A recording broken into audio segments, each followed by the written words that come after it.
What's going on, everybody? Welcome back to Beyond the 90, and we have very special guests for you, Adonis from the Roaring Peacock.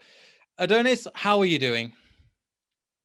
I'm doing fantastically. Thank you very much for asking, Neil. I'm not particularly looking forward to playing you again after getting our behinds handed to us. Am I allowed to swear on this one? Probably not. Keep it PG, but Okay. we'll try. But yeah, overall, yeah, I can imagine because I remember the last time you came on, I did give you a bit of grief on your podcast. Again, I'll leave the link in the description for that one. About because this time, well, when we last played you, I think our two teams were in very, very different positions, weren't we? Yeah. We were flying almost. I think we'd just beaten Aston Villa 3-0 from a hat trick Bamford hat trick.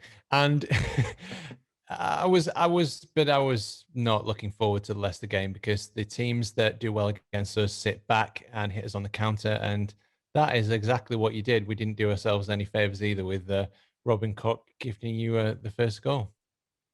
Yeah, it was. We'll take it all day long. We'll take three more as well. That we was a 4-1 win for that at your ground. Not to rub it in too much, but yeah, overall, obviously Bielsa, there was a lot of talk of him coming into the beginning of the season. It was really interesting to see and how you guys pressed in that game because it was insane the amount of work rate that went on. I know you probably hear that from every single guest you get now, but what do you think's happened since that game, or just because I think since that you've only had 3 wins since we last played. So what's happened to Bielsa in the squad? Because I think he had a few injuries from that game, but something's not quite clicked.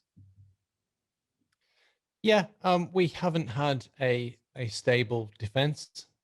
We haven't had a regular midfield. We've got a lot of players who are new, who haven't built up that chemistry yet, and we're in a new division, and so we're finding our feet there. I think we're in a very good position in the table, considering that we've just got promoted, but our form has dropped off a cliff and died. I'm not sure why, Neil. If I knew, I'd be on the phone to Marcelo Bielsa if I had his phone number, but I don't. And I don't know why our form is so bad. Fair enough. Again, that's perfectly acceptable thing to say. I think as well. Do you just on a quick one? Do you have any injury concerns or anything for at the moment? Because I know there's been quite a bit of talk about certain players, but is there any injuries, fresh injuries for this match? Diego Llorente, we bought him for £18 million. He's a Spanish centre back. He's out. We also have Robin Koch. He's out as well. So he was £13 million, and he's a German international. So that's the right side of our centre back pairing gone. And also we lost Ben White in the summer, obviously. So that was the loan that we had from last season. So that's been the problem area, really, centre back. So we're looking at our former right winger, who's going to be right back now. So that's Stuart Dallas, then Luke Ayling, who is normally our right back, playing at centre back, then Liam Cooper, and then Alioski, who has really not looked very much up to the Premier League at the moment. So our defence is not looking great, to be honest. Yeah, well, something hopefully because again, this time last season we were saying exactly the same. This time last season, this time last in the reverse fixture, we were saying the same thing with pretty much our back four out as well. So just on that, obviously you've played everybody about once now. I think we've played everybody once. This is the first game we're playing. I think we're playing twice. I think same with you guys. How have you found the Premier League so far? Because obviously we said you started quite well, but so you've had a few games to get. You've had half the season now. How are you feeling about it? Bipolar, Neil. Inconsistent, very inconsistent. It feels very championshipy. You know, everybody seems to be able to beat everybody else. Nobody can maintain a good run of form for particularly long. There's shock results all over the place. It just seems like the Premier League has turned into the Championship. Obviously, there are a lot higher caliber of players, but if you look at some of the results, I mean, we've beaten Aston Villa 3-0 Villa Park shortly after they beat Liverpool 7-2 there. So, and that's been the story of the season, with Sheffield United beating Manchester United just the other day after not being able to get a result against a blind school. So it's the Premier League. I don't think we've seen a Premier League like this for a number of seasons. I think it used to be a bit like this, but and before the dominance of Chelsea, Liverpool, and Man City. Yeah, It's an odd one. before this new school kind of came up, and obviously that's brought a whole different fan base with it. But just a quick question on the Leeds fan base. How are you feeling, obviously, at the moment? Because obviously, I think you've won once since, but the form's not been great since 2021. But overall, Leeds fans, is it kind of, are you still happy to be in the Premier League? Because I remember feeling when Leicester was still down in the relegation zone, it was like, we'll go back down. And we had the great escape, but we'll go back down. But it was nice to be here for a bit. I'm not saying that you're going to get relegated at all, but it's still nice to be on Match of the Day, isn't it? No, especially when they have pundits like Karen Carney or whatever. So no, it's lovely to be in the Premier League. I don't think we're getting relegated. We're very far from that, but there is the potential. If we cannot turn this form around, you're always going to get people who rant and rave in the fan base, and you're always going to get people who are positive beyond what reality is showing us all. So there are some people who are looking up the table and thinking maybe if we turn the form around, we can get into Europe. But most of us are looking down the table and thinking we need to get some results here and just secure it.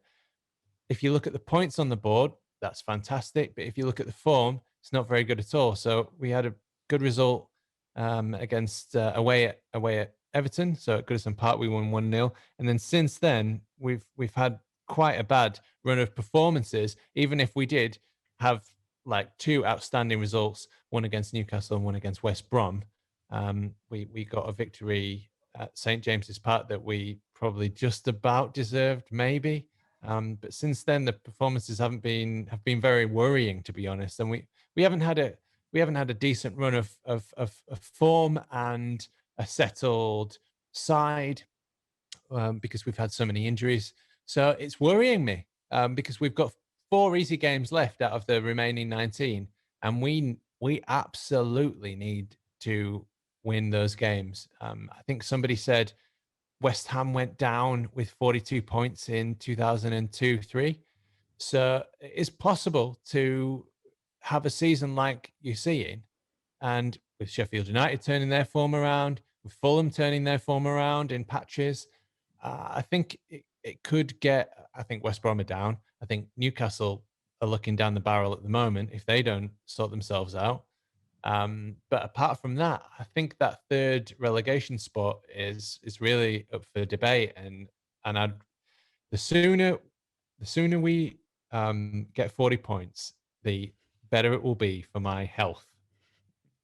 I definitely feel you there, especially after we nearly got relegated that season. We just couldn't, after a while, we're playing all right football, but we're just losing again and again.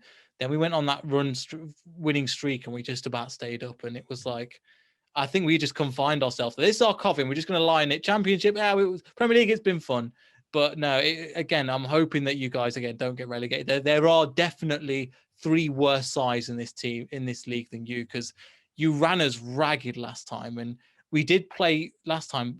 We did play, I think, on the Wednesday. So coming into that, we didn't have as many stretched leg. We didn't have as many things, many players out, or they'd played in the same week as well.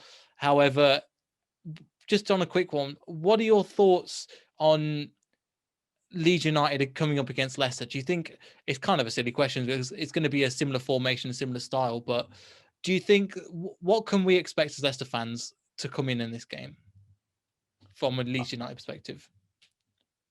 If we recapture the form at the start of the season, I think you'll be as impressed as you were with our pressing. Don't get me wrong, we're still a shadow of the same team, so you'll see something like that. but we are out of form. We haven't been able to string a number of decent passes together. If teams press us high, then we start to try these long balls that don't work. We start to make errors like we did in the first game against you guys, where Cock gave the ball away. So it's, yeah. If we show up with the same form that we've had on this run, you will win. If we can recapture the form that we had that saw us win the championship by 10 points and take Liverpool to the brink and walk Aston Villa off the park and West Brom and Newcastle, then you'll be in for a right game. But I have absolutely no illusions. Leicester are third in the table for a reason. You've got outstanding quality players. You've spent, double what we spent. We spent 18 million pounds on a player, and we think that's incredible because we didn't spend 18 million pounds in the 16 years previous on anyone put together. But you've got players that are worth double that.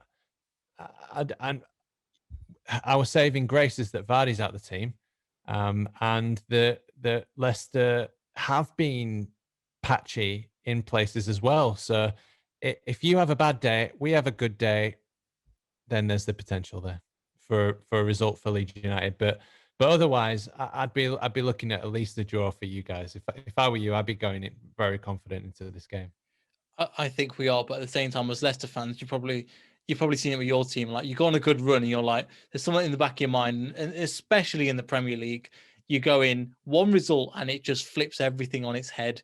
And it could be one of those results, but we'll have to see. But what can we expect from Leeds United in terms of formation and lineups? Because I know we were just talking on your podcast about how Bamford's not really firing at the moment and the team isn't really clicking. But who can we expect, or is there who to look out for? Who would you suggest to look out for? Okay, we'll play 4-1-4-1 because you'll play three up front, which is essentially one centre forward. So that will be our formation. We'll line up Melier, Ayling, Koch, Cooper, Alioski, Phillips sitting in front of them. Probably Click, Rodrigo in the midfield. Rafinha, who's been outstanding for us on the right, and Harrison on the left, and Bamford up front. That I could say you could hang your hat on that. I mean, you could take it to the bank. It's probably there's probably about a 2% chance. We have been on a bad run of form, and does occasionally change players, but probably not likely. Who to look out for? That depends. Bamford hasn't scored in 9 hours of football. I would say Rafinha has been our most threatening player. He is a Brazilian winger. If you don't know about him, he's got a box full of tricks. But the thing about Rafinha is he grew up in the I think they're called barrios in Brazil, so a very poor neighborhood in Brazil, and he's got that hunger and desire and fight about him. He's got that thing about him that nobody's ever given him anything in his life, and he's had to take it. And that's how he looks like on the pitch. He's got energy. He wants to make things happen. He hates to lose. And he's the one I would look out for if I were you. You can look out for him, but please don't buy him offers in the summer. We have our own scouting system, so we tend not to buy from the Premier League teams. When we did, we bought Jose Perez for 30 million. It's not really worked out. So again, he'll probably start up front for you guys, but we've done a formation on Adonis's Roaring Peacock channel, so I'll make sure to link in that description below. So, but yeah, I'd like to thank you, Adonis, for coming on. Again, just after I plugged you, where can the people find you?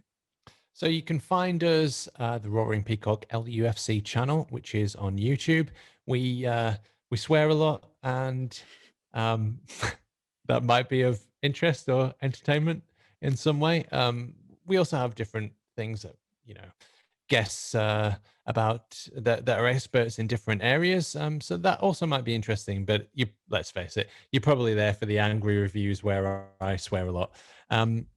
We also have a number of other podcast hosts who are interested. But yeah, look, if you're listening and if you're watching this on YouTube, help my man Neil out. And if you liked this video, give it a like and put it in the comments how much you hated that weird northerner that he had on, and please don't ever have him on again.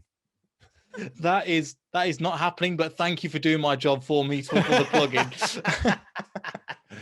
No, appreciate you coming on, mate, and best of luck for the rest of the season. Obviously, not apart from the upcoming game. So, thanks everybody for watching and subscribing, and we'll see you all in the next video. Goodbye.